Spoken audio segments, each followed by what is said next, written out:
Hello guys, আজকে হঠাৎ মনে হলো ফিশ ফিঙ্গার বানিয়ে ফেলি। তো সব কিছু কিনে নিয়েছি, এগুলো আপাতত করে রেখেছি। এইগুলো এখন কড়াইতে দিয়েছি, হচ্ছে।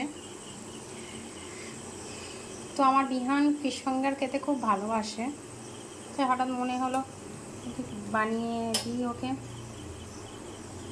ও আসলে বাইরের কিছু খেতে পারে না, এই জন্য এটা প্রবলেম। সো এটাকে আমি লো ফ্লেমে করছি যাতে না পুড়ে যায় আর ভেতরটা খুব সুন্দরভাবে হয়ে যায়। আর এই যে দেখতে এটা ঠিক এরকম হয়েছে ভাজার পর, দেখতেই পাচ্ছেন। তো যে